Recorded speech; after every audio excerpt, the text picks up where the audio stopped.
Uh-oh, there they all are.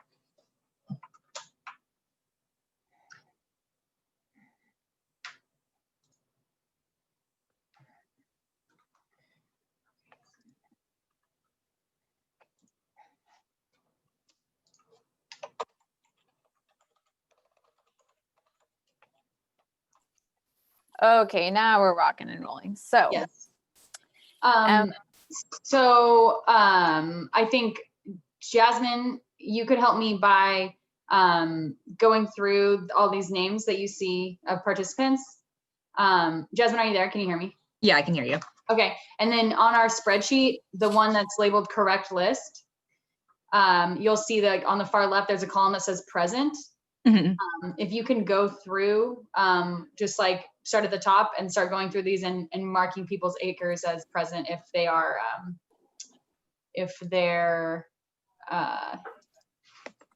they are here. Does that make sense? Yeah, that sounds good. I'm going to be doing that too, but it would just help if we both go. And then I'm going to start, if we can't find them, I'm going to start calling people in and just interviewing them about who they are and who they represent, if that makes sense. Okay. And Emily, we're broadcasting now. So for those people who are tuning into this meeting, thank you so much for coming and participating. We are going to just be checking people in as we see them on the registration list, and then we're going to get started in about 5 to 10 minutes. So if people can just hang tight, and if you have any questions, everybody should have received a meeting packet that lists the number of acres and their information on the front, as well as has the agenda available. But if you need to ask any questions, please use the raise hand feature, which should be at the bottom of your page, and we will give you the ability to speak.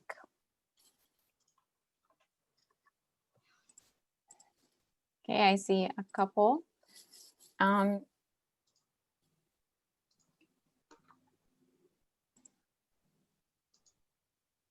Mary Helen, welcome. You're currently muted.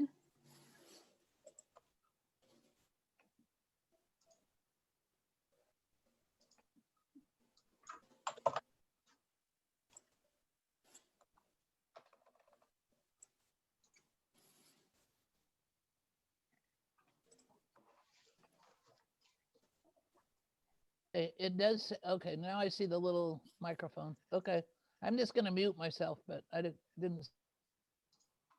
Okay.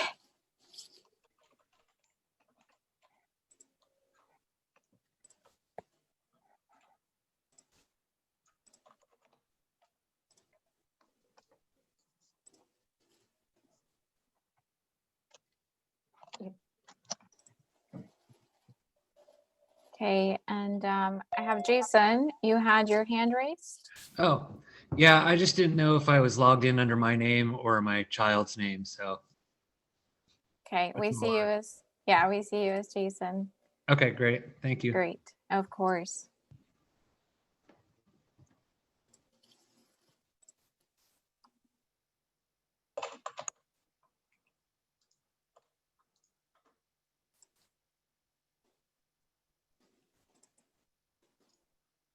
So I am currently asking a member that's on under Galaxy 8 to unmute so that we can identify you.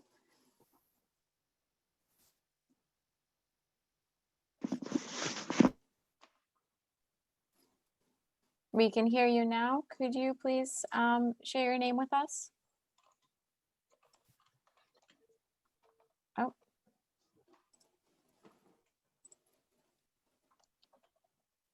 Are you there?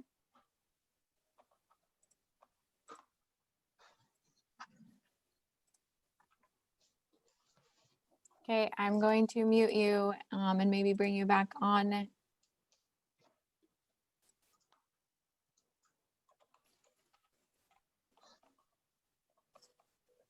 Val, I saw your hand raised. Val Humble.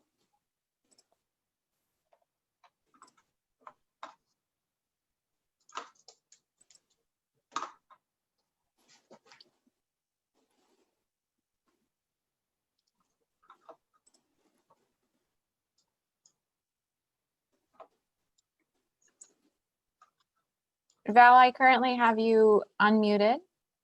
Did you have a question?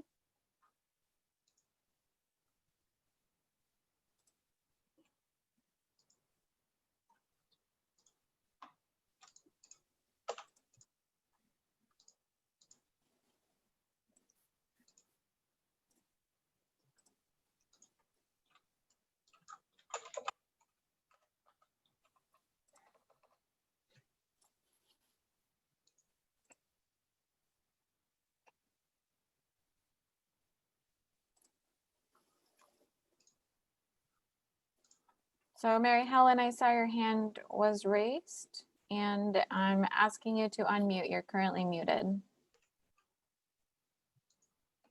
Up until about 2 seconds ago, I wasn't seeing the normal little mute and stop video, start video at the bottom, but now I see it. So Okay. maybe that was a problem. I mean, my question, my hand up was, are we going to be able to see who attends, or are we just going to be behind the shared screen? For tonight, we are just gonna have the panelists as they're presenting with their video on. And then for Okay. anybody like yourself who is asking a question or wants to speak, we'll be able to bring them into the meeting to do that. Okay, thanks. Yeah, thank you everybody for your patience as we check people in. Mary Helen, anything else? I'll change your role. That's a loaded question. Not anything right now. Great, thank you.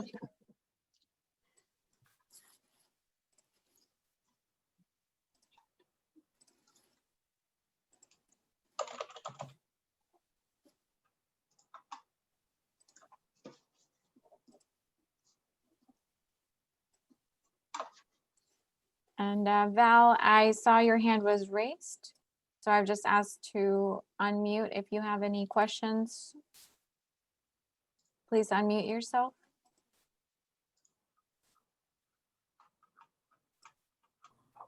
I had technical difficulties. My camera was apparently unplugged. Can you hear me now? Yes. Oh, okay. That's a good thing I checked because if I'd have tried to contact later, I wouldn't have made it through. Thank you. I'm done.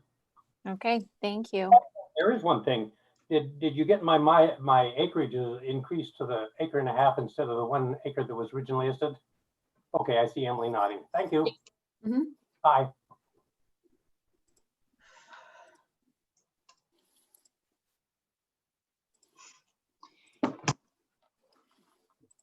Okay, I have Okay, go ahead. one moment. Anthony Tesso is here to ask a question. And Anthony, I'm just asked to unmute. Go ahead. No, my screen changed and I saw where the unmute was, so I'm all set. Great. If you, Anthony, can you tell me, I don't see, can you tell me the address of the, your property that you own in PEN2? Yeah, we're on a floating home, and it's 173 Northeast Bridgeton, slip number 20, Which mortgage is that? Columbia Way West. Okay. Do you know if there's going to be anyone else from Columbia Way West? I do not know. Okay. Good. Okay. Thank you, Anthony. We're going to put you back to attendee. Thank you. And for those folks that are just joining us, we're just going through our registration process and we're working through some technical things. So just be patient with us. We'll probably start closer to 6:15, 6:20 as we work through these. So thank you, and please hang tight. We'll start soon.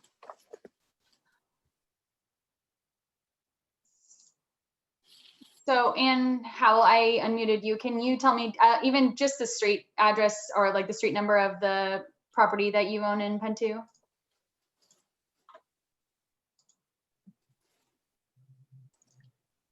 I believe that's for Kathy Kirschner. Okay. Good job, Jasmine.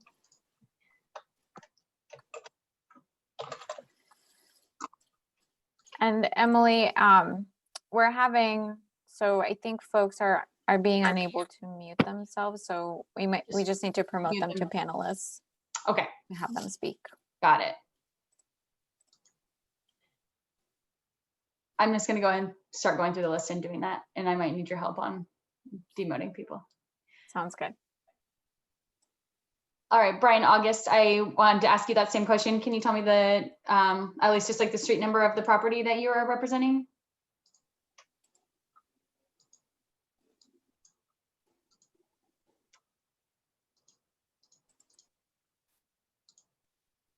And please look for a window that, yep, there you go. Sorry about that. What was the question again? I'm just trying to find you on our landowner on our list. Can you tell me the street number of the property that you're representing? Yeah, it's Oregon Humane Society. Oh, perfect. Yeah. yeah. Thank you so much, Brian.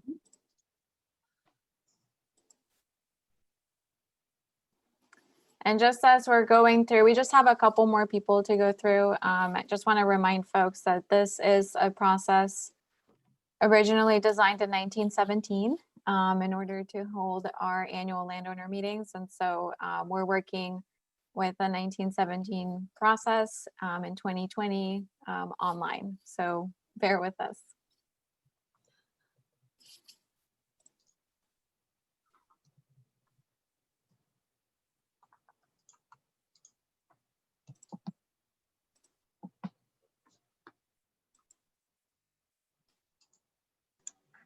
All right, hi Dale. I'm just checking in on you on our list. Can you tell me the street number of the property you're representing? Can you hear me? Mm-hmm. I'm new to the Zoom thing. So, well, we live at 429 North Bridgeton. Okay. I don't know that I'm necessarily representing Bowie One in its totality, but that's the marina. Okay, perfect. Thank you. Yep.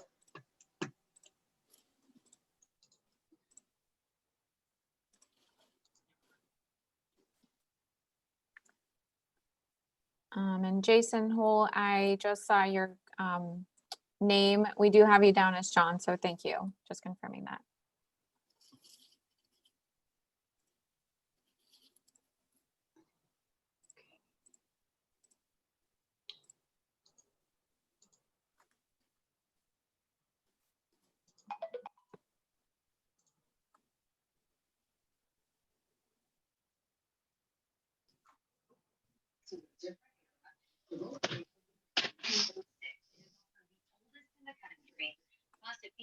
Hi, Fred Harding, are you there?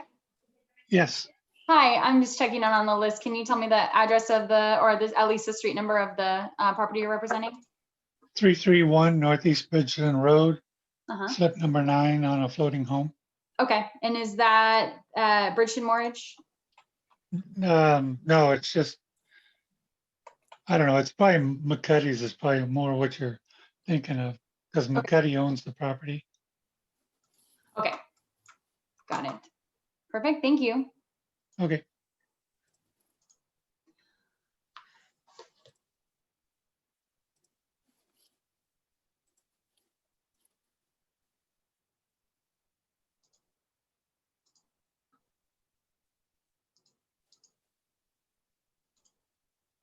Hi, Kent.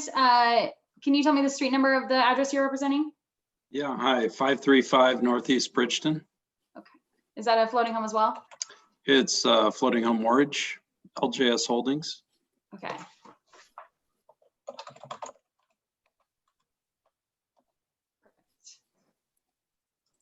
I've got it. Thank you very much. Okay, you bet.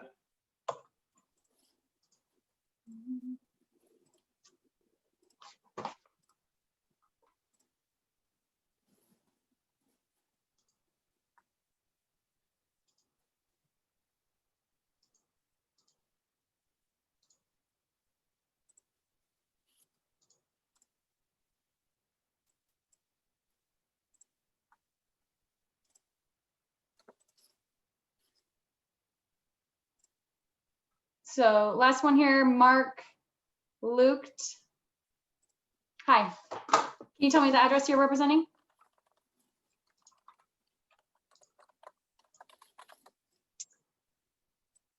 I see you're unmuted, but I can't hear you.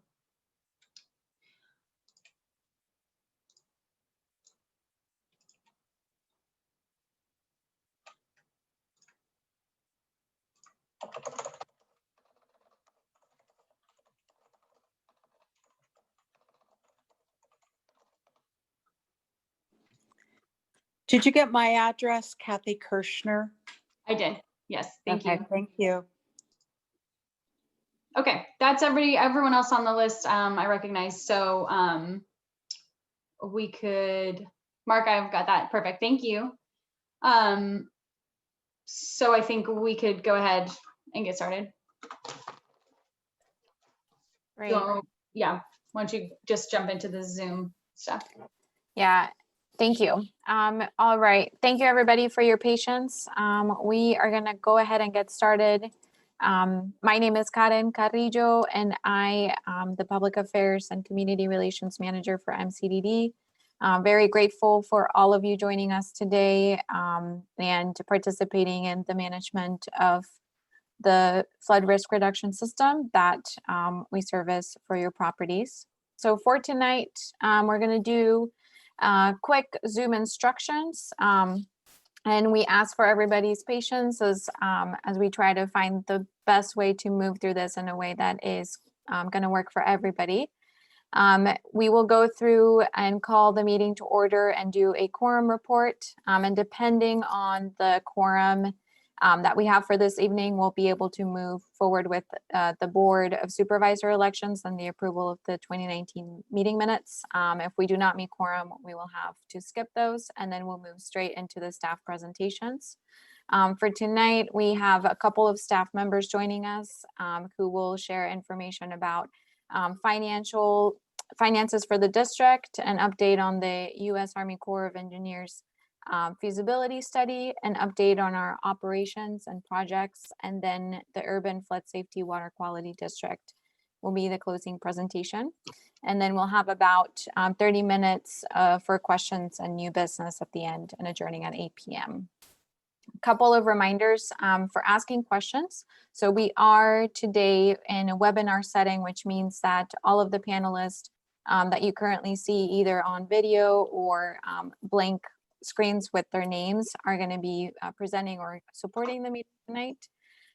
For everyone who has used Zoom before or is new to it, the chat function is going to be disabled. And instead, we are going to be using the Q&A function. So this is a button that you should see at the bottom of your screen. This will allow us to see any questions or any comments that you make throughout the meeting. And if you can't hear, you can't see the slides, or you need any technical support, as some of you have already used, please use the raise hand function, which is visible on the middle of this visual here.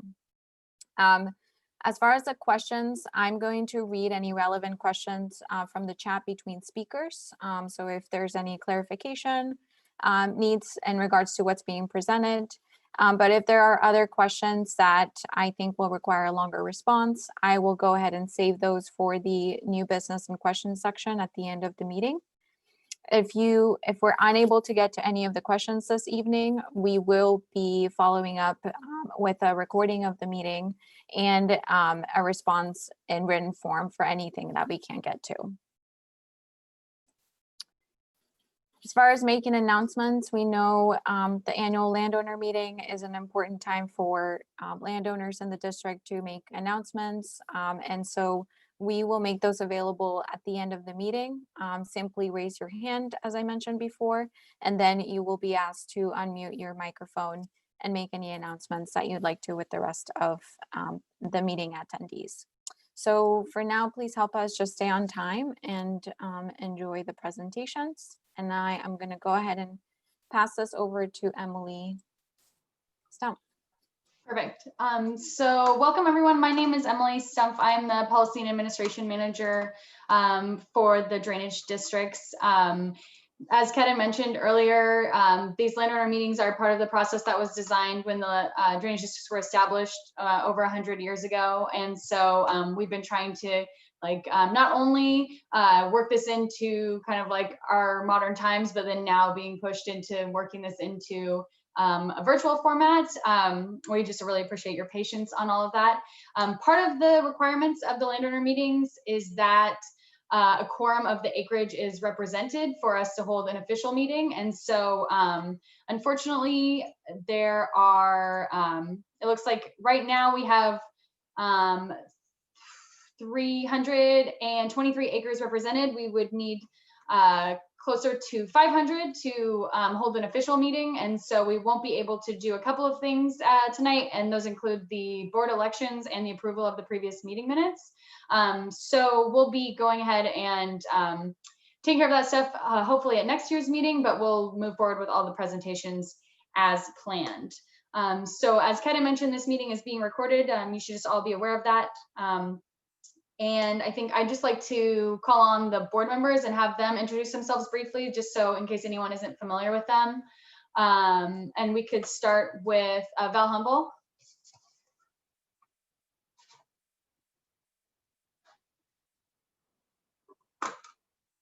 And Ken, can you help me with the?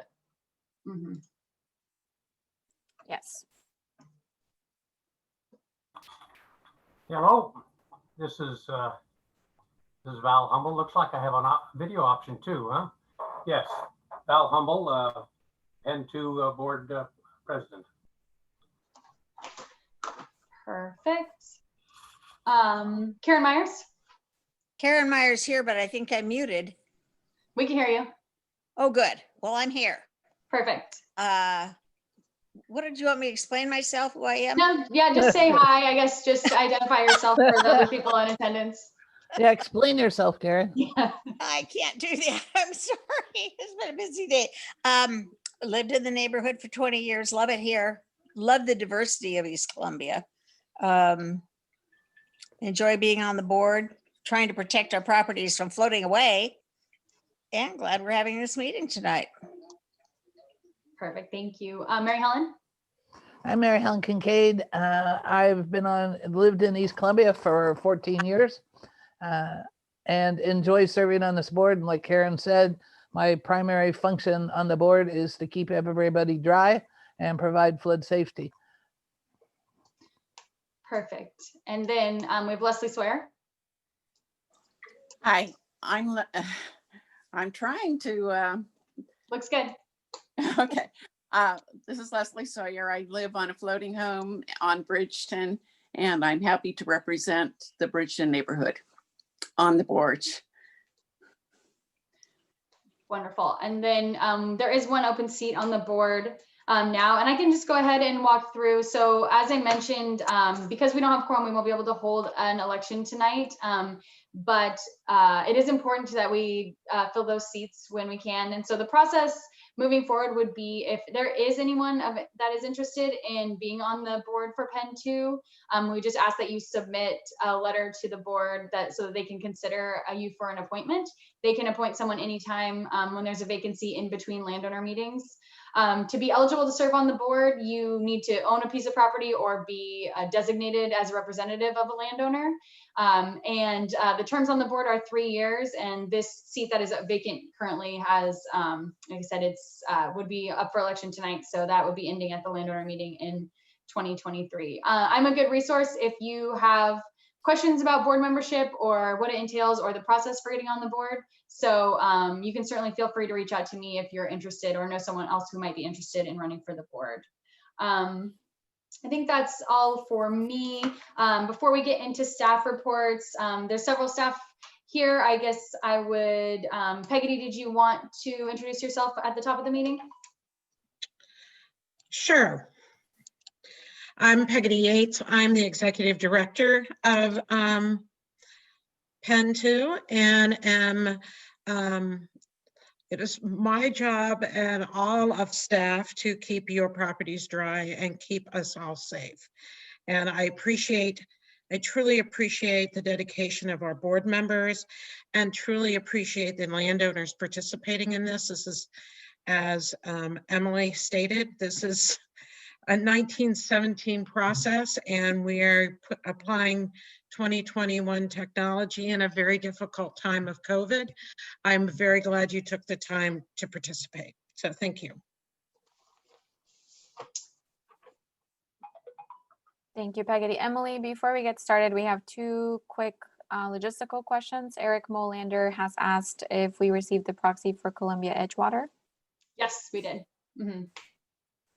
And Gail Miller has asked, don't board members get called to confirm their attendance?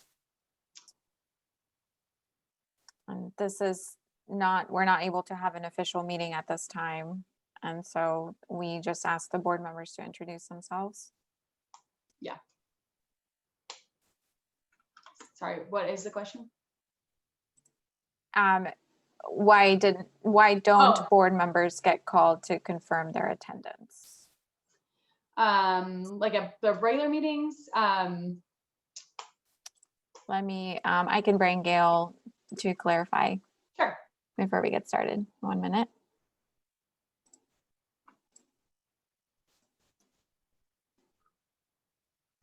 And Gail, as you come in, I've just asked you to unmute yourself. Hi, sorry, I wasn't clear. I'm always I'm concerned, you know, when important things need to be done by an organization such as elections, and there's not a quorum to do that. Is that because the board members aren't with us, or can you explain that? I can, yeah, and that's a really good question. So essentially, so the drainage districts were created in 1917. And so much of the rules that govern like the administration are from that time period. And so as you can imagine, the demographics and the makeup of the drainage districts looked a lot different then. And so when these rules were created, that a quorum of acreage had to be represented to hold this annual meeting, there were far fewer landowners in PEN2. Today, there's about 2,000 voting acres that make up the PEN2. And so we need enough people that represent around 1,000 acres to attend the meeting or to send in a proxy to consider like the meeting official. And so the reason that there is not a quorum is because there's not enough people attending. We do have some of the larger landowners are present or have sent in their proxy, like as Eric had called out, Columbia Edgewater is a very large landowner. The city of Portland is a large landowner.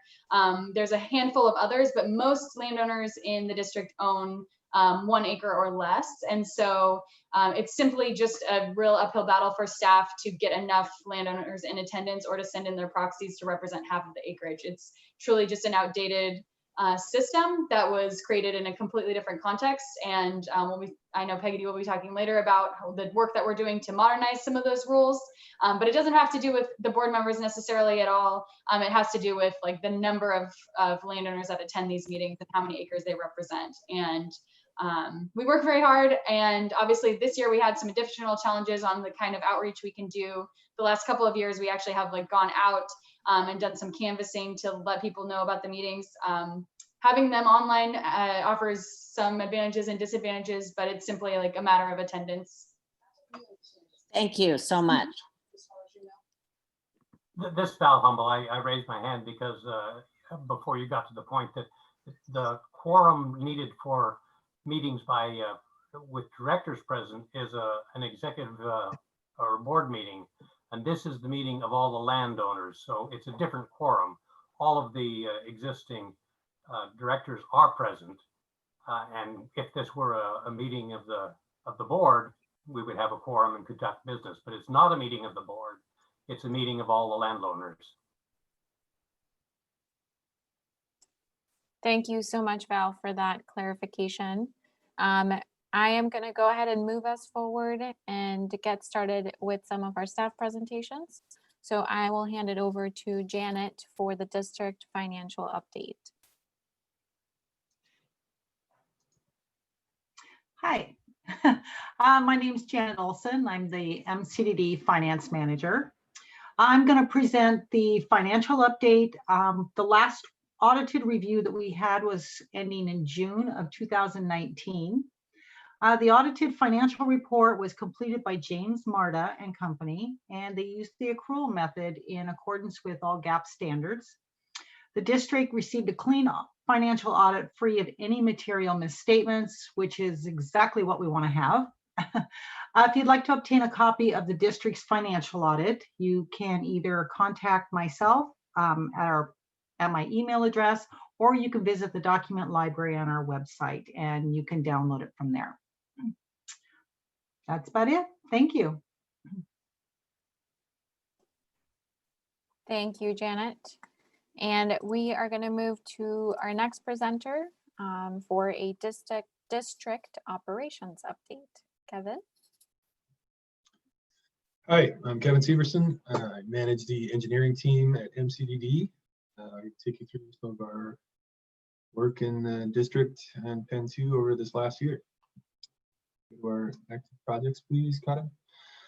Great. So in the lower left there, you'll see one of our mowing tractors, and that's kind of what that process looks like. We were able to complete that without too many issues this year. The COVID environment and some of the houseless communities have made this more of a challenge, and there's more trash and things. It's harder to get people to intervene and move people out of our operation, but so it's been harder than it has been in years past, but we successfully completed that. The photos of the pumps that you see in the middle are at the Schmier pump station. We rebuilt the pump 1 and then the motor, which is the silver colored object on top of the, the pump is below the motor. The silver colored object is the motor. We fully replaced one motor because the motor was not repairable, and we plan on doing the same to pump 2, rebuilding pump 2 and replacing that motor.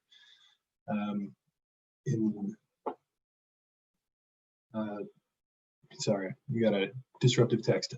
Anyway, and then at Schmier Road,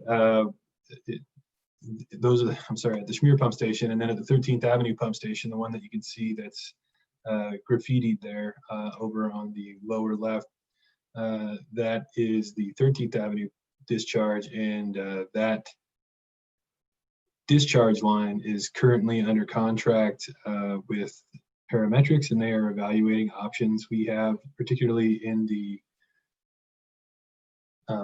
riverward slope, there is some slope instability, and then we've also seen a deflection forming in the line, and so we are trying to address that before it turns into an emergency repair. So the idea is that we would make a temporary fix that would hold for another 5 to 10 years, at which point we are scheduled then to fully replace this pump station and the discharge lines with it.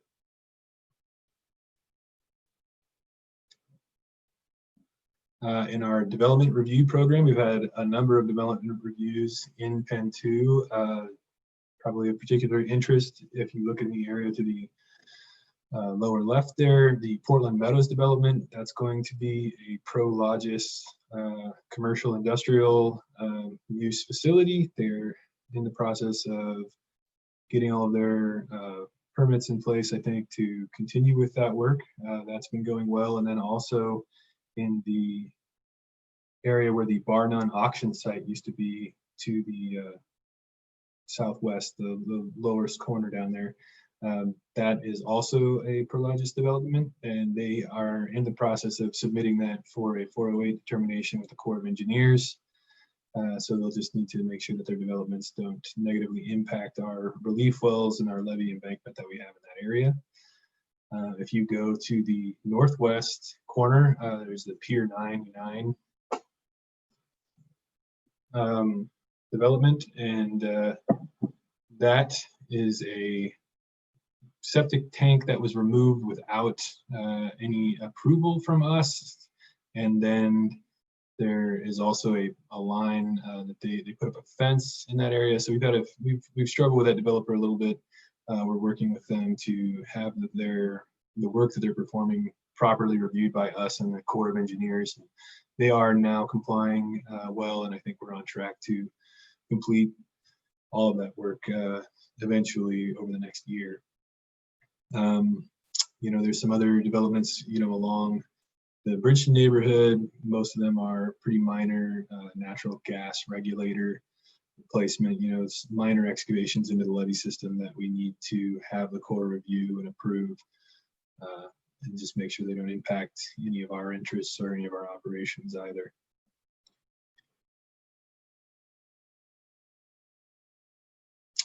If you There's the South Shore Road project, and that's also some information available on our website. For several years now, we've been pumping water from the Paloma Road area across the South Shore Road because the culvert is blocked by tree roots. And so this is a project that would, adjacent to that pipe, build a new line and reroute that flow and make it so that there isn't a need to actively pump the water and create a gravity drainage into our 13th Ave pump station. The photo in the middle there, you can see we've been doing this in all of our districts as a ditch safety project. So right now you can see that that is not a safe or standard access down to that culvert. This particular one is called Dick's Ditch. So we have a project in place where we will get the development permits and put in an appropriate trash rake and culvert and have a nice access ramp and a safe place for our crews to be able to tie off and rake that ditch clean. It's a very high flow culvert, very key to the internal drainage of PEN2. So that's ongoing at this time. And then we have some electrical upgrades to the Schmear pump station, the one with the motor replacements and the pump rebuilds that we talked about. And in that, they are going to redo the electrical for that pump station, and they're going to put in variable frequency drives, and that has a lot of benefits for operating costs of the pump station, reliability of the pumps. So that pump station, that is all still scheduled for later in this year, fiscal year. And then of interest is the Corps of Engineers performs their rehabilitation and inspection program. They, in 2018, most recently performed a periodic, which is their more elaborate inspection. They have a routine inspection scheduled for sometime next summer. So we expect to get some more feedback. Of note, they noted a few items, particularly the Pier 99 development issues, where they, happened to be out there performing a periodic inspection when someone was digging in the levee without a review from the Corps of Engineers. So that was an instant red flag from them to us. So that was a major issue, but that is now being processed through the Corps of Engineers.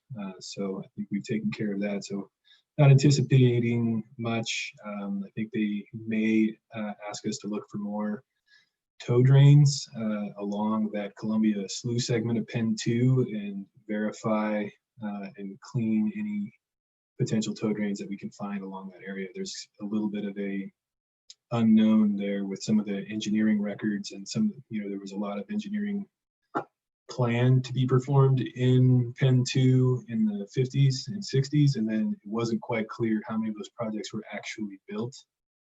So sometimes we have to take the plan drawings and evaluate them and come up with an investigation to determine if that infrastructure was actually constructed.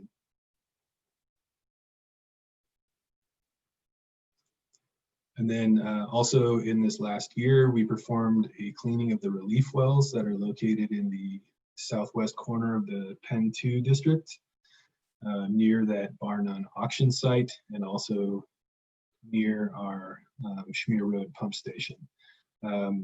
We had an ODOT project in that area. We believe at that time that was some debris got put down these relief wells. We pulled out some concrete blocks, small pieces. We used a sonic drill and went down and cleared them out and capped them. We believe they are cleaned out and operational now, and they are now part of a 5-year inspection program that we have to continue to maintain those relief wells. We're keeping the levee segment mowed and maintained pretty well in PEN2. We're happy with that. And then this lower left photo that you see is just a common issue that we see with the houseless communities right now. I'm sure you've all seen it in your area. There's a lot of people putting up tents and building encampments, and there's not a lot of ability for us to use. We are working with the best we can with some of our Cascadia Behavioral Health and other folks to try to manage some of these houseless communities, but it's definitely an issue, and we don't really have a way to get them out of these areas at this time, mostly because of COVID.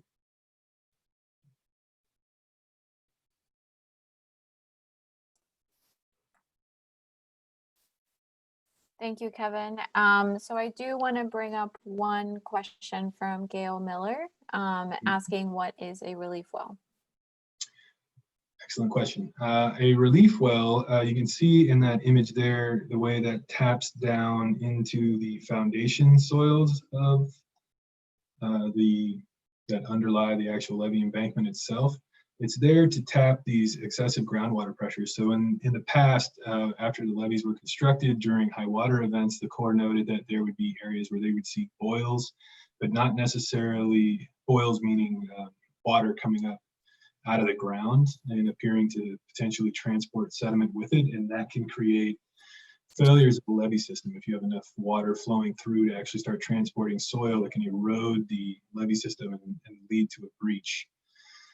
So these relief wells intentionally tap into those, into that water down before it can create these boils in the soil and route it into our drainage system. So it allows us to control the excessive pressures in certain areas where we've seen boils form.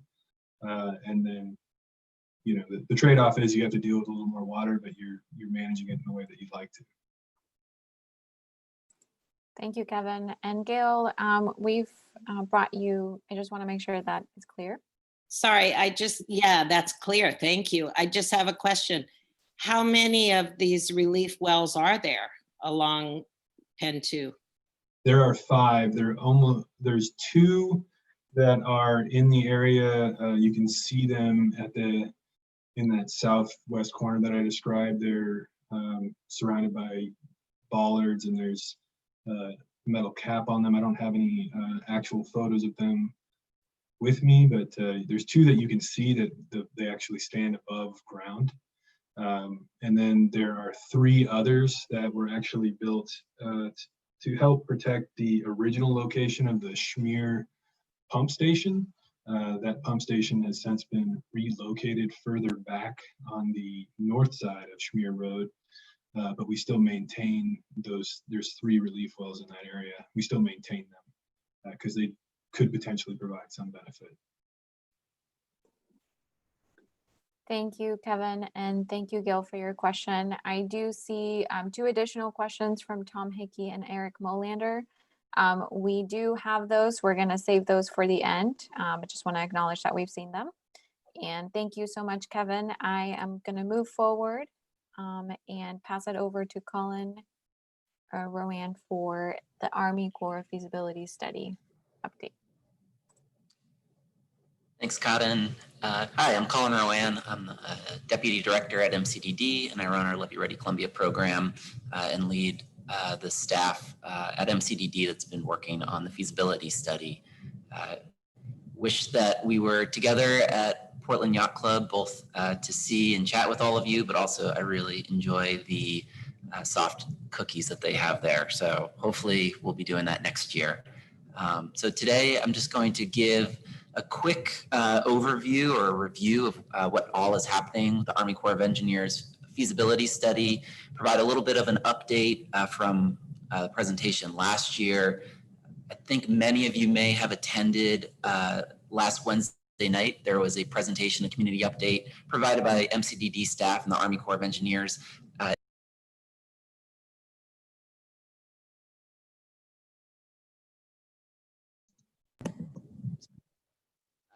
So I just added that to the chat. That has a copy of the presentation provided by MCDD staff in the Corps, as well as a recording if you want to hear the details. I am going to review some of the refinements that have been recommended by the Corps in PEN2, but a lot more detail is available there.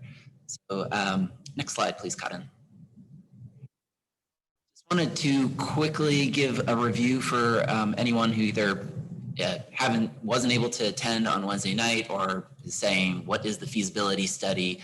Review what the feasibility study is, where we are in the process, and just talk a little bit about what the goals are. So in 2018, the U.S. Army Corps of Engineers designated the Portland Metro levee system, all 4 of the drainage districts, total of 27 miles of levee, as a feasibility study as part of a storm supplemental with alongside 37 other studies to really determine if there was a federal interest in reinvesting in the levee system.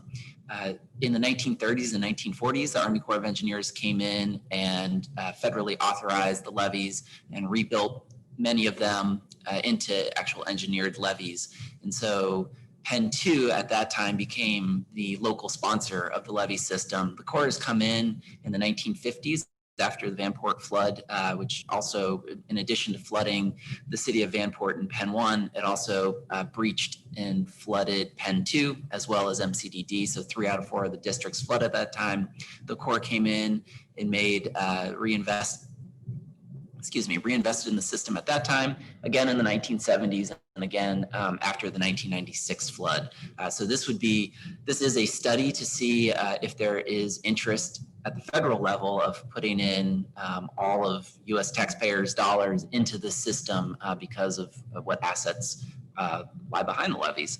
So the feasibility study has 4 primary goals, which is to reduce flood damages, in particular to critical infrastructure, also to reduce threats to life safety from flooding, and to increase awareness around flood risk. So not just being able to protect lives immediately from flood risk based on the levee system, but also better information and early warning. Increase resiliency and increased reliability are really important for flood risk management. Our system has a series of what are called cross levees. So that would be between the different drainage districts there, and even in between, in the middle of some of the drainage districts, there are cross levees that in case one section breaches, it would help contain the flood and at least give more time for evacuation. As far as the resiliency, that also has to do with redundancy. So making sure that there's adequate pump stations and pumping capacity and different ways to manage flood risk.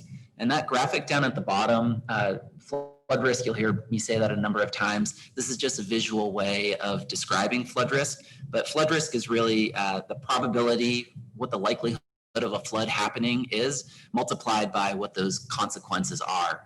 And as many of you are landowners, residents behind the levees, you know that the consequences are dire, and that's why we really want to manage our system and modernize the system. So next slide, please, Cotton.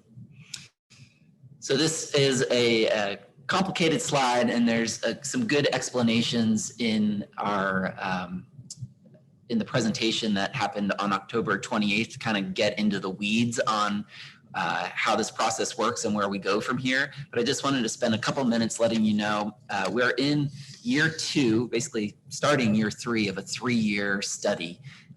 The Army Corps of Engineers has a system called 3x3x3, which is a 3-year study, $3 million, and it needs to go through 3 levels of review at the Corps. And so we have passed through a number of milestones where we've done the initial sort of discovery, a lot of analysis. We were able to do a lot more in the 3-year period because of the work that the PEN2 board alongside the Levee Ready Columbia partners have done to really analyze and understand the risks associated with our levee system, doing a lot of geotechnical analysis as well as risk assessments. And so we were able to deliver that to the Corps, and they were able to take that and do a lot more during this 3-year study.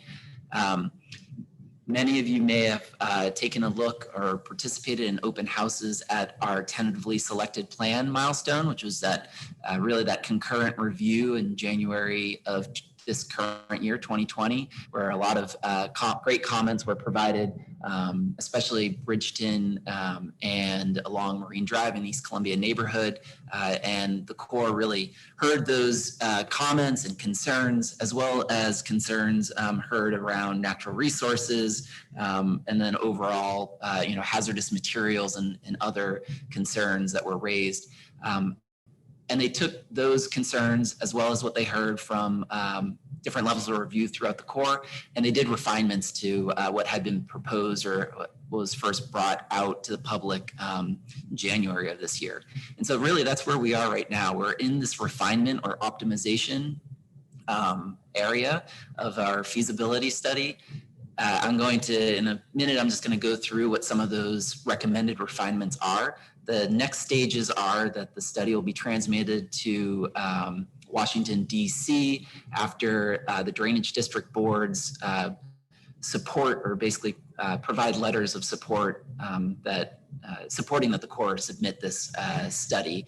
And then it's in DC doing a lot of internal headquarters review to really determine and make a final assessment on whether or not it is in the federal interest to make this investment. And we hope to find out by October of next year, if that's the case. But that's just the end of the feasibility study phase. We're really just at the conceptual design phase. After that, if we do pass through that and receive a chief's report, we have about a 2-year period of actual engineering design that happens. It's called pre-engineering design. The earliest we expect that to start would be in 2022. And that would do all the design, basically going from roughly a 30% conceptual design all the way up to a full 100% design for this. So there's a ton of work that gets done during those 2 years. And then possibly beginning in 2025, based on congressional authorization, the first part of the construction would start. So, this is a really important series of events that phases that we need to go through, but we're right at the beginning, really seeing if there's a federal determination of feasibility. Next slide, please. So I'm just going to spend a few minutes. I have 5 slides that go over the alignment. During that October 28th community update, the Corps touched on issues of hazardous, toxic, and radioactive waste and how that will be dealt with in the construction. They also touched on issues around pump stations as well as overall levee alignment. And so I think most instructive is to go through some of the alignments that are recommended in this refinement. The Corps, I'm presenting the Corps slides, so these are not MCDD staff slides, but it does highlight what was in the January 2020 draft report and how the refinement responded to that and refined the design to what we have today. So I'll do this quickly, but as you can see, just for a little bit of geographic location, if you see on the far left side of these images, that's I-5. So this is basically the northwest corner of PEN2. And previously a flood wall was recommended based on a change in the levee, recommended elevation of the levee from 40 feet down to 38 feet. They were able to identify that an embankment raise could be done along this section of levee instead of building a flood wall. So that is a big difference for what the construction requirements are, and as well as overall impacts for livability for neighborhoods. So next slide, please. Oh, I thought I deleted that. Next slide again, sorry. So this next section is through Bridgeton Road. And so previously in the January 2020 draft report, the Corps had identified, and they do admit it's basically it's a fat pencil, but the need for a flood wall going along this stretch. Moving from 40 feet to 38 feet allows for the Corps to recommend a levee raise. So what they would do is basically raise Bridgeton Road in this section, except for those 2 locations where you see flood wall, where they actually dip down a little bit too much for just having the road raised, and also because in those 2 flood wall locations, there aren't access issues around morages and parking. And so a flood wall is an easier response in those areas. So actually, next slide, please, Cotton. This shows you a little bit of those 2 locations where a flood wall would be located. And so those flood walls would be about 2 feet tall along this section. And then there would be a small closure structure about 1 foot tall that is near the home that you see on the bottom left image. And so otherwise they would be able to do the road raise throughout Bridgeton Road. Next slide, please. Also during the January draft, a flood wall was identified going from the intersection of Bridgeton Road and Marine Drive all the way out to basically the end of PEN2 where it meets Multnomah County Drainage District. This is a lower section of road, so what the Corps is recommending is called a uniform level of protection. And so where the road kind of goes up and down, or the levee goes up and down currently, the recommendation is to make sure that that is a even and uniform level of protection for the whole system. And they also identified that a levee and a road raise would be possible in this area as opposed to doing a flood wall and a number of structures. And so that is recommended there. Next slide, please. And so this is the final slide on the alignment. In the southern section, so just for a little bit of geography here, you can see that diagonal road that is on the sort of the western side of the image on the left. That's I-5 going diagonally across. So we're talking about along the Columbia Slough in the southern part of PEN2. Previously, the Corps identified bolstering the side of the levee on the landward side and basically putting more material on there. Further analysis took a look at some of the improvements that were made to the levee system in the 1970s, including a drain system that helps relieve some of the pressure during flood conditions on the levees. And the Corps' geotechnical engineers determined that there's really just a couple locations which are tough to see, but they're the blue sections that are just to the east and west of Martin Luther King Jr. Boulevard they are low spots that would need to be raised. And also the levee at that section is a little too narrow, so that does need to be widened. So those are some significant changes from what was previously presented in the draft version of this report. So the next steps is that the Corps will be making these recommendations. They'll be reviewed throughout the Corps' technical teams, and then they will be working with the drainage district boards to get that recommendation for the final submittal of a recommended plan. Next slide, please. I just have this is, if you didn't see the link in the chat or just want to navigate there, this is where the January 20th community update slides and recordings are located. So thank you very much. I know that was a very quick overview of some complex things, so I appreciate your time.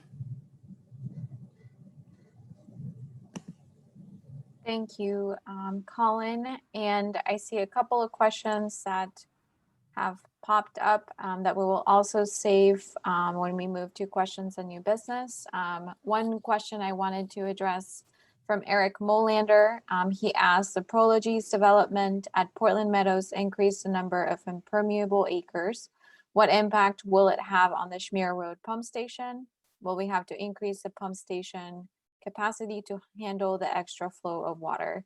And our senior supervising engineer, Kevin Severson, answered that Bill Owen, MCDD's deputy director and chief engineer, is handling that development review. He wasn't able to attend this evening, but Kevin will coordinate a response from MCDD and PEN2 for you, Eric, but we will also provide this in the written response packet following this meeting. So I also see Tom Hickey had to log into another meeting, and so we will provide an answer to his question regarding in the absence of a quorum, what is the procedure for appointment to the board, and are the PEN2 bylaws available online? We'll also provide written response for this. So to keep us moving on our agenda, we're going to go to the next item, which is our executive director, Peggy Yates. I'll hand it over to you, Peggy.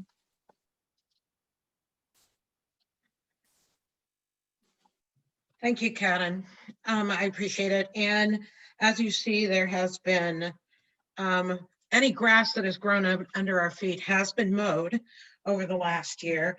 Again, I want to thank all of you for participating and going over, seeing our financial situation as well as how we are operating our system. And in addition, where we are on the feasibility study. All of those are major accomplishments this year, and we will continue to focus. Where we are now moving to is it has been recognized in the region by the private and public sector alike that we currently have 4 drainage districts, but they are actually an integrated system. And as Karen alluded to, as well as Emily, that antiquated system of government, which worked fine when there were 5 landowners in each of the districts, or maybe 10, but has become more complicated over the years as there has been an increase in population size. So as a result, the Levy Ready Columbia program, the drainage districts, all 4 drainage districts, and some of the members of the private sector went down to Salem. Can I have the next slide, please? To talk about what we could do to modernize the governance, modernize our funding mechanism. We currently go through assessments and subject to Measure 5, Measure 49, and Measure 50, which impacts and causes compression. So went down to the legislature in 2019, and the legislature recognized the importance of this infrastructure system and what it protects, not only in the region, but statewide, supported the establishment of a new district, a new form of government that would encompass all 4 districts, increase economies of scale, and increase the ability to address the system overall and the risks, et cetera. So that Senate bill was Senate Bill 431. I won't read all of the details. I just wanted to emphasize that they recognize how important this area is and how important this infrastructure is, and also recognize the community and cultural history that has gone on and over the last 100 years. We've had 6 floods. Of those, like as was mentioned earlier by Colin, I believe, is that we have had a problem. And then the 1948 Vanport was a significant historical event that impacted a whole community and the most diverse community in the state of Oregon. And that loss and displacement has historical significance to us. The other thing they really recognized is that this new special district has the legislative authority and financial capacity to carry out its purposes, i.e. currently our assessments are restricted to the existing districts, and there are others outside those districts that have actually received some benefits.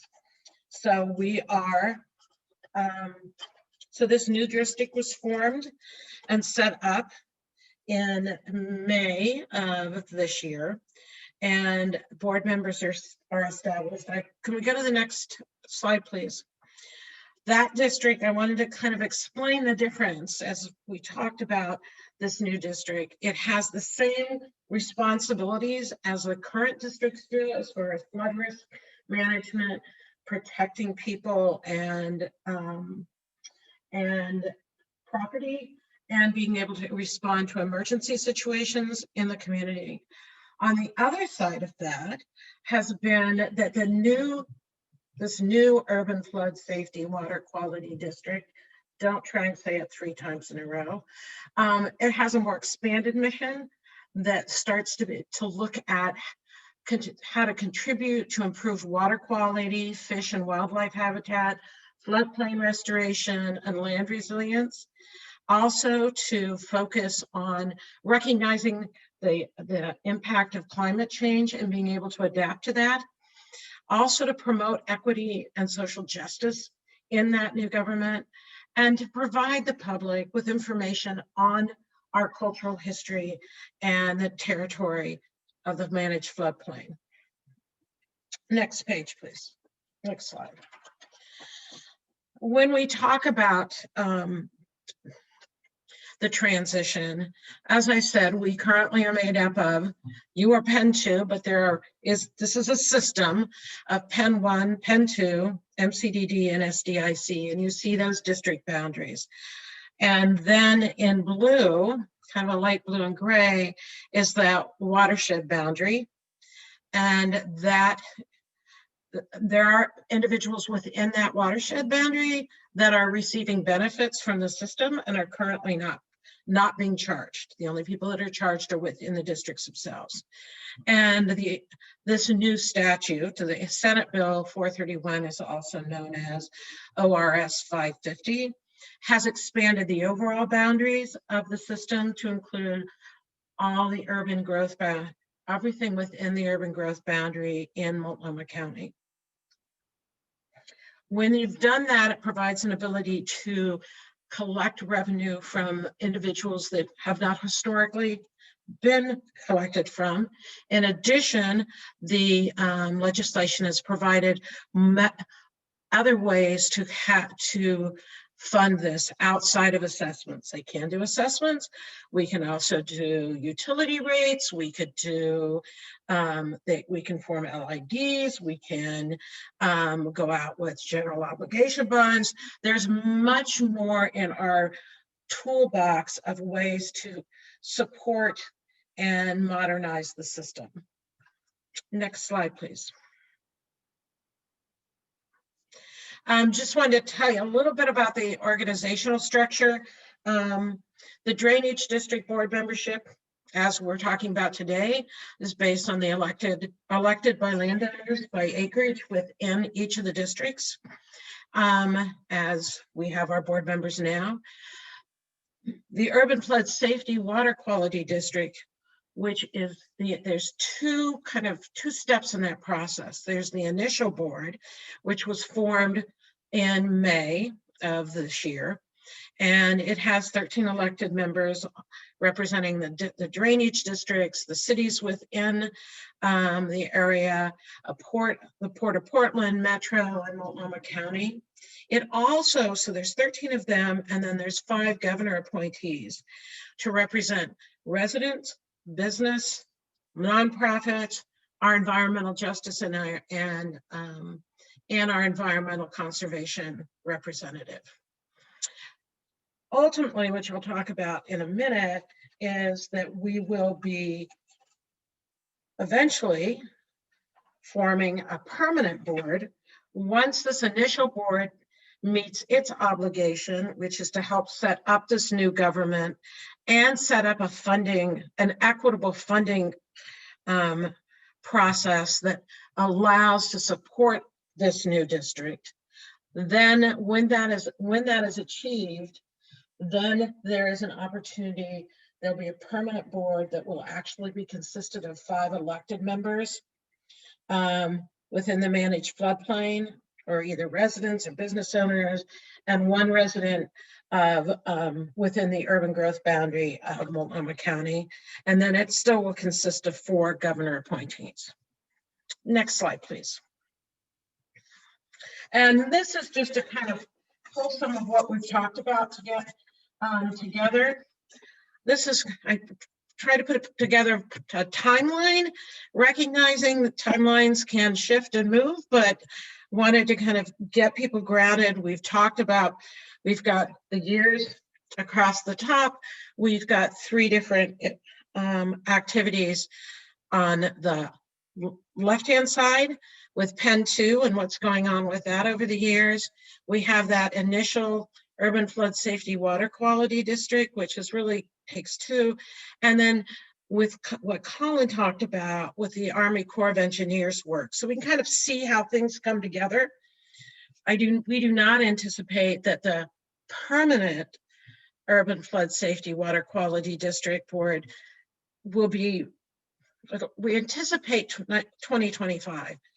If we're able to get through the process sooner, that will be our intent. But I think 2025 is actually the most reasonable. Up until then, we will continue as operating the same way that we currently do with PEN2, PEN1, PEN and MCDD and SDIC. We'll continue our operations and maintenance, our administration, etc. When a permanent board is established, you'll see if you look down under the initial Urban Flood Safety Water Quality District, you see that board, that initial board starting to do work. They're starting the administration, setting up a new government, which is not very often happens in the state of Oregon. And we're in the process of setting that up administratively, with policy, with contracts, with bylaws, et cetera. All those things have to be set up. At the same time that their major function will be to focus on revenue development or a funding development process, establishing a model, coming back in and out with the communities, working with them on what that might look like and how.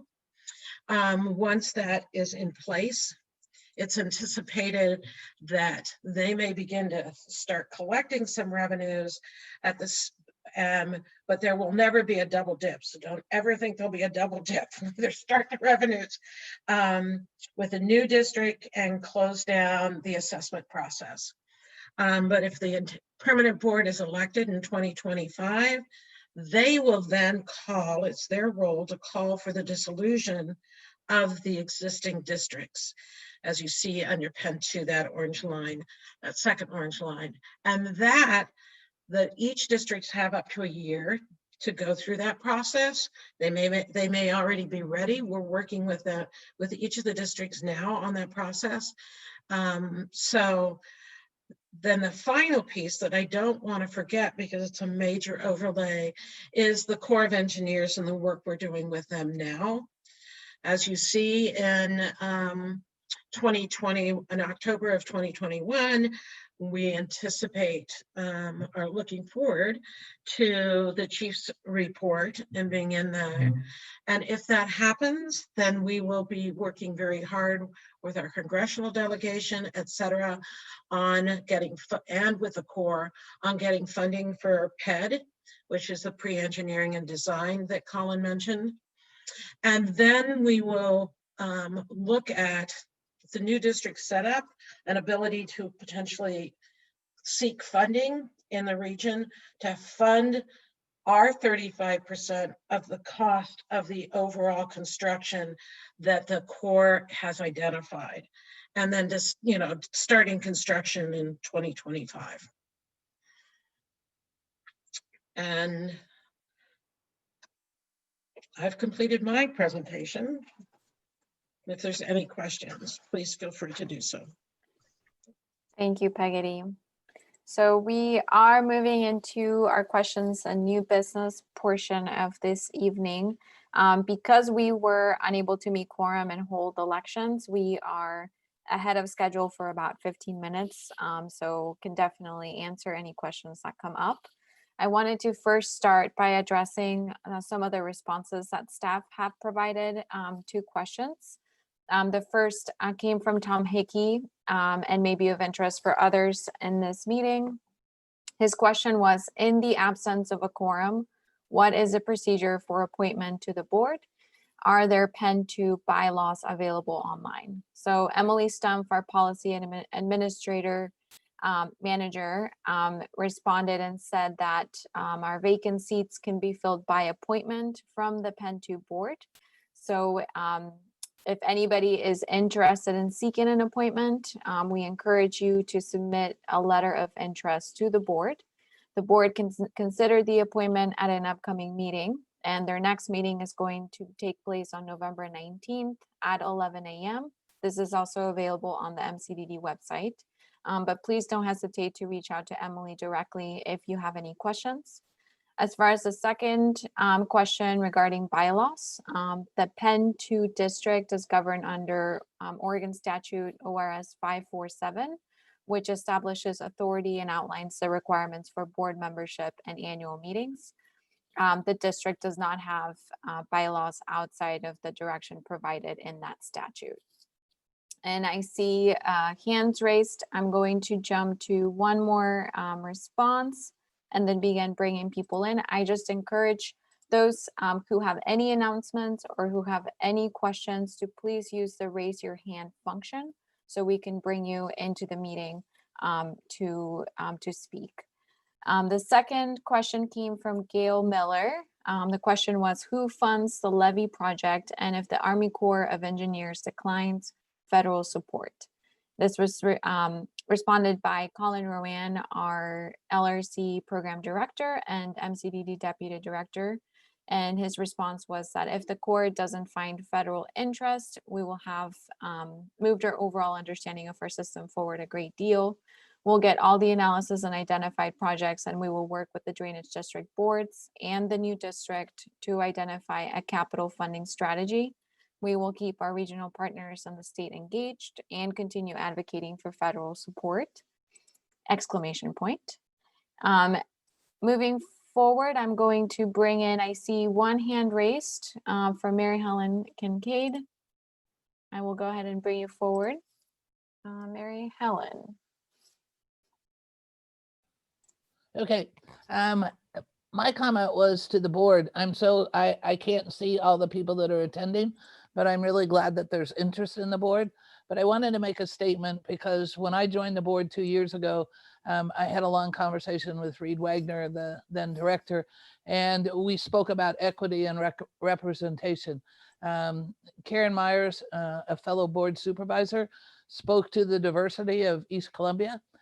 We as board supervisors represent all residents and businesses as well, not just our close-in neighborhood. East Columbia is the second most diverse neighborhood in the city of Portland, second to Cully. And I have had a quest to try and find a person that represents communities of color or underrepresented communities. East Columbia is home to Fox Run Mobile Home Park and Deltawood. And I didn't have a chance to look at the numbers today, but the numbers used to be 35% Black, Hispanic, and Asian. So almost 60% of our neighborhood in East Columbia is diverse. I'm hoping that we can find someone in our neighborhood. With COVID, it makes it kind of hard that you can't go knock on doors and find people, but I encourage those people that are attending to seek out people that best represent the neighbors that are out there. We are all white Caucasian senior citizens on the board, and I'm hoping that we can find some youth and people of color. So I just wanted to put that out there. If there's someone interested or they know someone that would be interested, please have them contact Emily or any one of us board supervisors or submit an application.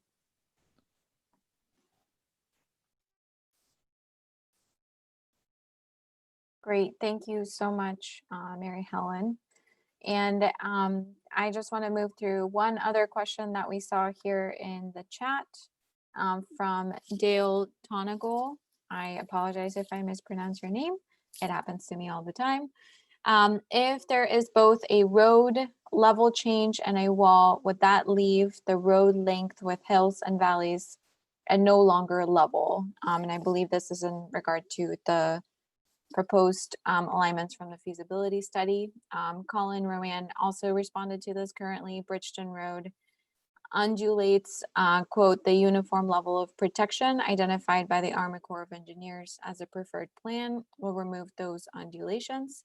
The design will be done in close coordination with the Bureau of Transportation and other bureaus, so the operability, as the transportation engineers call it, of the road will be preserved.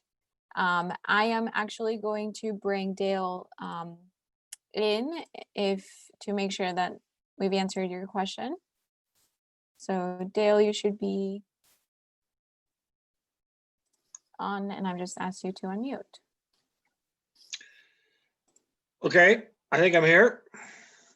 We can hear you. Yeah, the question, I mean, yes, I know it's not perfectly level, but if there's a 1 foot raise at both ends and then a wall in the middle, that means there's a foot drop down to the current level where there's that's my question, I guess, is that if we're raising the road level, why would we not raise the road level for the entire length of the road? And then you don't need a wall. Yes, and so there's some sections, especially those 2 locations that don't have, and I think it's really easy to note where those 2 locations are because there isn't parking or other things, and you'll take a look and they're pretty steep. So there's a few other things other than just the overall height of the levee that the Corps is taking a look at as far as the structure there. And so that's why a flood wall is particularly important. But as far as the overall design, I absolutely understand what you're saying, that, you know, it sounds, even if it kind of moves a little bit, if we're raising it up a foot, that would need to be done in, you know, it wouldn't just step up, it would be tapered, and they most likely, and we're at very early days for this to know exactly what the design looks like, but they'll most likely need to resurface all of Marine or of Bridgeton Road just for that uniformity. So I guess that's to say that the word operability is pretty key to make sure that that's PBOT as far as their you know, taking a look at any of this. That's what they're going to make sure, that it doesn't seem like you have a big dip or valley. So that will be taken care of. Okay, thanks. Thank you. Thank you, Colin.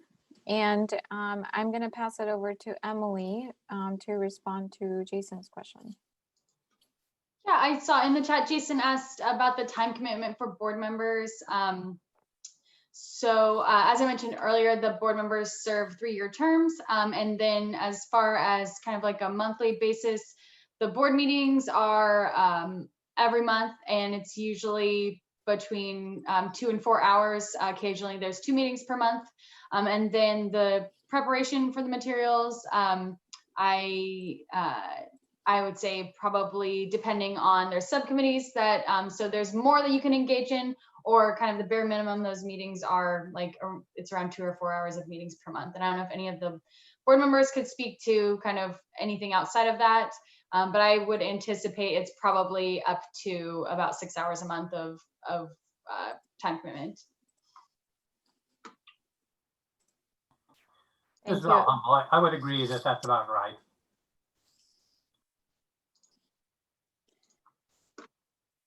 Thank you, Emily and Val. And I am actually bringing people into the room, given that we've got about 30 minutes. If there are other questions that people want to address or any announcements that they want to make.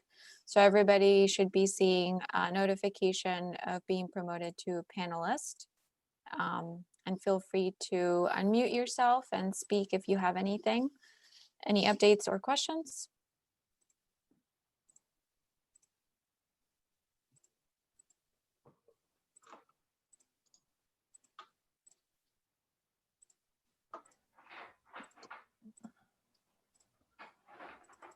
Karen, I unmuted myself. Oh.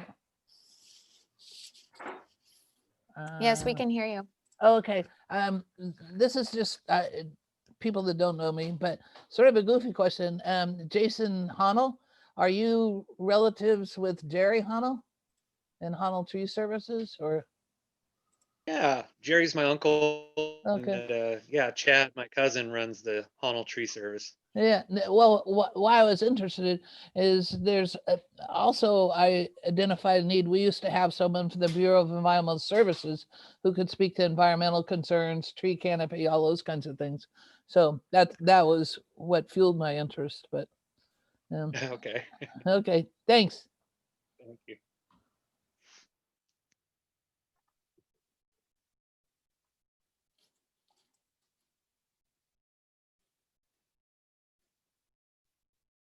Right, we're just hanging on for a minute for any other announcements or questions. What we do have on the screen is information about both MCDD and Levy Ready. So as we come to a close for tonight's meeting, we just want to they're done. encourage everyone to visit our websites to learn more about board membership, the current board members, and some of the work that has been discussed tonight. You can do that both by visiting mcdd.org. And if you're interested in learning more about all the great work related to the accreditation or the feasibility study, there is information on the Levy Ready Columbia page as well. So just encourage people to go there. Any other comments or questions? I have a comment. I want to thank the staff for putting this on. It was incredibly difficult to bring all these people together. And like you said, do a 2020 version of a 1917 organization. You did a great job. I'm really impressed, and I'm proud to be a part of this effort.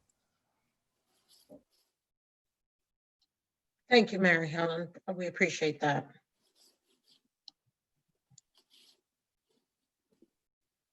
I'm sorry, I guess it's a naive question, but this is my first time involved in all this, but why is it so difficult to change a 1917 system or update a 1917 system? I think I can take that.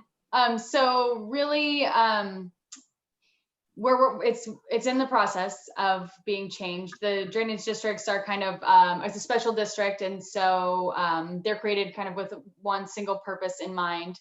And so these were established with that purpose. And now knowing that we need to modernize and move it forward, there are other drainage districts in the state that this meets their needs.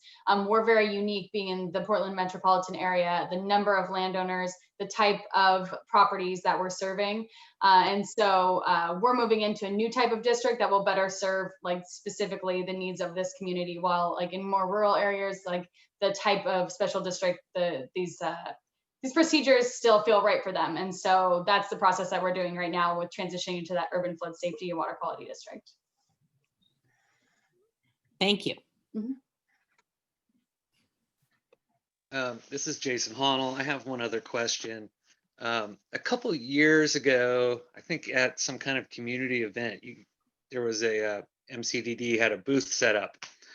And I remember back then there was some talk about, there was some questions about the, I guess the stability of the levees that are in between the different districts. I don't know if anybody knows anything about that, or if any of that if there's plans to address any of that. I can take that on, and I think probably Kevin can probably add a little bit to that as well. So between Multnomah County Drainage District, which is the drainage district just to the east of PEN2, there is a cross levee there that is in MCDD. It's called the Peninsula Drainage Canal between there, and that cross levee is also identified in the Army Corps of Engineers study as needing to be reinforced. And so the problem with that particular one, that was also in the certification studies, which were those geotechnical borings. Some of you may have experienced that either during 2017 if you were traveling on Marine Drive, or in 2014 in PEN2. But that identified that section of levee was oversteepened and fragile, and the Army Corps of Engineers analysis confirmed that. And so what they'll be doing is basically adding additional material to the eastern side away from the Peninsula Drainage Canal itself, and that will reinforce that cross levee. That was really important for the Corps' work. The fact that we have in total about 13,000 acres, having some level of redundancy where if there was a levee breach, a way to kind of contain it was really important. So that's why that was identified. Kevin, I'm going to kick it to you to see if there's anything else around some of the other cross levees you'd want to add. No, just in general, that levy segment, that cross levy there. At one point in time, when the levy system was originally built, PEN2, the PEN2 levy system actually had its own separate levy that runs along the west side of that Peninsula Drainage Canal. Some time ago, that was abandoned. The Corps no longer inspects that and just considers that cross levy that exists between PEN2 and MCDD on the west or on the east side of that canal to be the only cross levy, and it's just underbuilt. It's not as broad as it should be. The side slopes are too steep. It just needs to be wider and have flatter slopes, and then people expect that it will perform in both slope stability and seepage attenuation being loaded from either side in a flood event.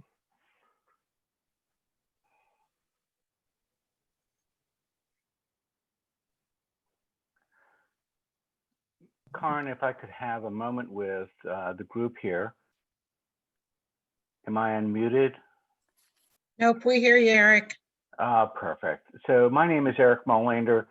I am a member of the interim board, which is the Urban Flood Safety and Water Quality District. And I really want to urge people from Bridgeton to stay involved and to consider joining the PEN2 board. Your activism was really very important in getting the U.S. Army Corps of Engineers to consider the needs of our community.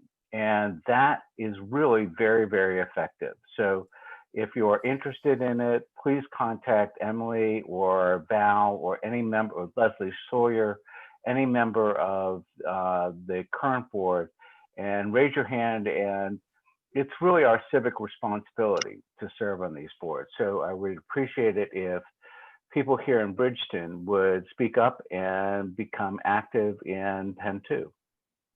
Thank you. Thank you so much, Eric. We'll keep the floor open for any other announcements or questions from participants.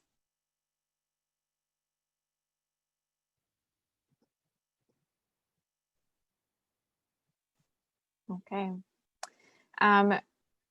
Hearing none, this is not the only opportunity to ask questions or to make announcements.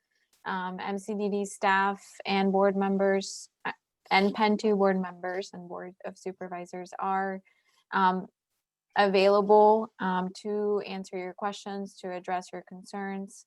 And so we, encourage you to get in touch with us if you have any other things that you'd like to communicate with us on. And I think before we close, I will just let Peggotty, I think, do a closing for us, and then we can adjourn the meeting tonight. Thank you, everybody. I truly appreciate your participation and interest and really good questions. And I want you to continue to be active. I will add to Eric's statement, the more active and participatory and questions you ask, provide us an ability to better serve you all as landowners, and want to continue to do that. So I want to thank you again. I appreciate it. I also want to thank my staff. And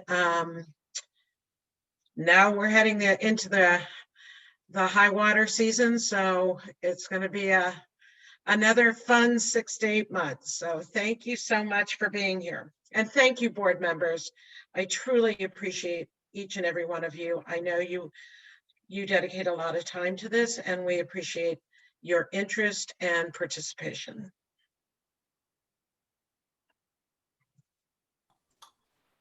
Great. Good Thank job, you, everyone.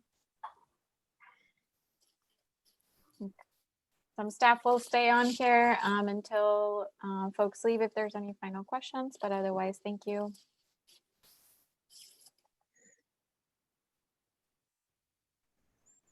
Surprise, Zoom doesn't yet have any features. You can have things walking on the screen, or if you wait a minute, my cat's going to walk across it. So just a word of warning.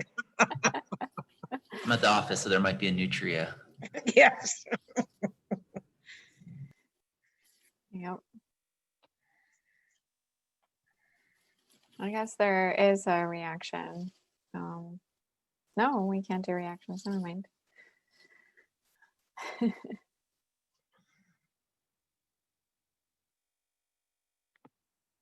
Be well, and thanks for keeping us all healthy by Zooming this. Safety is first for everyone.